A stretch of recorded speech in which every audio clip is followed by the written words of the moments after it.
വൃദ്ധഗൗതം. ബ്രഹ്മപുരാണത്തിൽ പറയുന്ന മറ്റൊരു കഥയാണ് വൃദ്ധഗൗതം. ഗൗതമ മുനിയുടെ കഥകൾ പറയുമ്പോൾ വൃദ്ധഗൗതമനും പലയിടങ്ങളിലും പരാമർശിക്കുന്നു. ഗൗതമ മുനിക്ക് വൃദ്ധഗൗതൻ എന്നൊരു പുത്രനുണ്ടായിരുന്നു. വൃദ്ധഗൗതമനും ഋഷിയായിരുന്നു. എന്നാൽ അവൻ വളരെ വിരൂപനായിരുന്നു. കൂടാതെ അവൻ മൂക്ക് ഇല്ലായിരുന്നു. അവൻ ജനിച്ചതിനുശേഷം അദ്ദേഹം ആകെ സങ്കടവാനായി കണ്ടു. മകന്റെ ഈ വൈകല്യത്തെക്കുറിച്ച് ഓർത്ത് അദ്ദേഹം വളരെ ലജ്ജിച്ചു. ഒരു അധ്യാപകന്റെ കീഴിൽ വേദങ്ങളും ശാസ്ത്രങ്ങളും പഠിക്കാൻ ഋഷിമാരുടെ മറ്റു കുട്ടികളോടൊപ്പം ചേരുന്നത് അദ്ദേഹത്തിന് സഹിക്കാൻ കഴിഞ്ഞില്ല. എന്നാൽ വൃദ്ധഗൗതമൻ എപ്പോഴും ജപിക്കുന്ന ചില മന്ത്രങ്ങൾ അദ്ദേഹത്തിന് അറിയാമായിരുന്നു. വൃദ്ധഗൗതമൻ അഗ്നിദേവനെയും ആരാധിച്ചിരുന്നു. കുറച്ചുകൂടി മുതിർന്നപ്പോൾ വൃദ്ധഗൗതമൻ ലോകം ചുറ്റിനടന്നു. പല സ്ഥലങ്ങളിലും യാത്ര ചെയ്തു പലരെയും കണ്ടു. വിരൂപനായതിനാൽ വിവാഹം കഴിച്ചിട്ടില്ല. അവനെപ്പോലെ വൃത്തികെട്ട ഒരാളെ വിവാഹം കഴിക്കാൻ ആരാണ് ആഗ്രഹിക്കുന്നത്? തന്റെ യാത്രയ്ക്കിടയിൽ വൃദ്ധഗൗതമൻ ശീതഗിരി എന്ന പർവ്വതത്തിൽ എത്തി. പർവ്വതത്തിൽ മനോഹരമായ ഒരു ഗുഹ കണ്ടെത്തി. ഇത് താമസിക്കാൻ നല്ല സ്ഥലമാണെന്ന് അദ്ദേഹം കരുതി.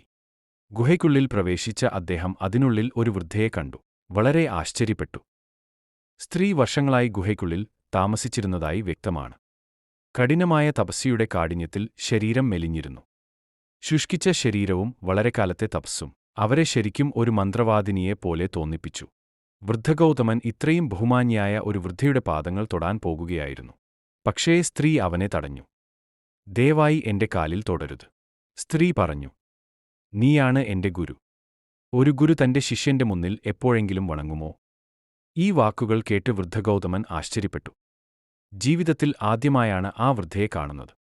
എനിക്ക് എങ്ങനെ നിങ്ങളുടെ ഗുരുവാകും? അദ്ദേഹം ചോദിച്ചു. നിനക്ക് എന്നെക്കാൾ വളരെ പ്രായമുണ്ട്. കൂടാതെ ഞാൻ ഒരിക്കലും ഒന്നും പഠിച്ചിട്ടില്ല. നിങ്ങൾ വ്യക്തമായും ബഹുമാനിക്കപ്പെടുന്ന ഒരു സന്യാസിയാണ്. നിങ്ങളുടെ വാക്കുകൾ എനിക്ക് ഒരു പൂർണ്ണ രഹസ്യമാണ്. ഞാൻ എന്റെ കഥ പറയട്ടെ. വൃദ്ധ പറഞ്ഞു. അല്ലെങ്കിൽ നിങ്ങൾക്ക് മനസ്സിലാകില്ല. വൃദ്ധയുടെ ഉള്ളിൽ എന്തോ വലിയ രഹസ്യം ഉള്ളത് വൃദ്ധ ഗൗതമൻ മനസ്സിലാക്കുന്നു. അവർ കഥ പറയാൻ തുടങ്ങി. ജതധ്വജൻ എന്ന സുന്ദരനും ധീരനുമായ ഒരു രാജകുമാരൻ ഉണ്ടായിരുന്നു. അദ്ദേഹം അഷ്ടിശേന രാജാവിന്റെ മകനായിരുന്നു. ജതധ്വജൻ വനത്തിൽ വേട്ടയാടി ആ ഗുഹയിൽ എത്തി. അവിടെ വെച്ച് സുശ്യാമ എന്ന അപ്സരയെ കണ്ടുമുട്ടി. ഇരുവരും പരസ്പരം പ്രണയിച്ച് വിവാഹം കഴിച്ചു. എന്നാൽ ഒടുവിൽ ജതധ്വജയ്ക്ക് വീട്ടിലേക്ക് മടങ്ങേണ്ടി വന്നു. സുശ്യാമ അവിടെ ഒരു മകൾക്ക് ജന്മം നൽകി. ഗുഹ വിട്ടുപോകരുതെന്ന നിർദ്ദേശത്തോടെ മകളെ ഗുഹയിൽ തന്നെ ഉപേക്ഷിച്ചു. ഗുഹയിൽ ആദ്യമായി പ്രവേശിക്കുന്ന പുരുഷൻ അവളുടെ ഭർത്താവായി മാറും. ഈ മകളാണ് ഇപ്പോൾ വൃദ്ധയായി മാറിയത്. ജതധ്വജൻ 80,000 വർഷം ഭരിച്ചു. അതിനുശേഷം ജതധ്വജന്റെ മകൻ 10,000 വർഷം ഭരിച്ചു. ഇക്കാലമത്രയും സുശ്യാമയുടെ മകൾ ഗുഹയിൽ, അതായത് 90,000 വർഷം ഒരുമിച്ച് താമസിച്ചിരുന്നു. ഇപ്പോൾ നിങ്ങൾ എന്റെ ഭർത്താവാകുമെന്ന് നിങ്ങൾ കാണുന്നു. വൃദ്ധ പറഞ്ഞു. ഭർത്താവ് ഗുരുവല്ലേ? നിങ്ങൾ പറയുന്നത് തികച്ചും അസാധ്യമാണ്. വൃദ്ധഗൗതമൻ മറുപടി പറഞ്ഞു.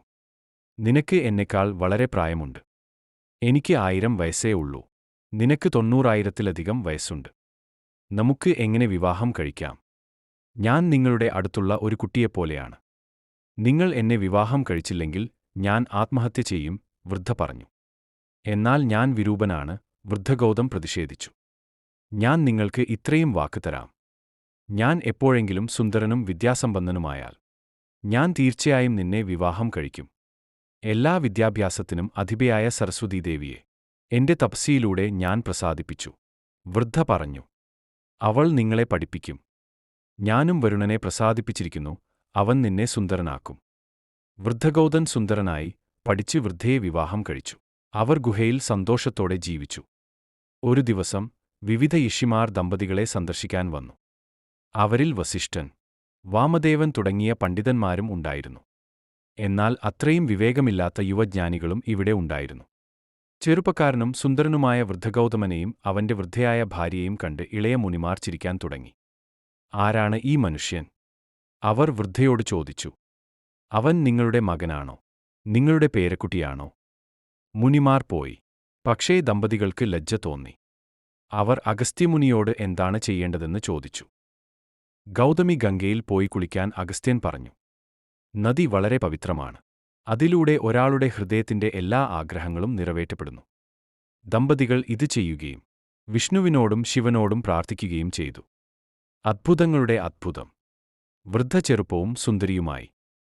നദീതീരത്തുള്ള ഈ അദ്ഭുതകരമായ സംഭവങ്ങൾ നടന്ന സ്ഥലം വൃദ്ധസംഗമം എന്നു പേരുള്ള ഒരു തീർത്ഥമാണ്.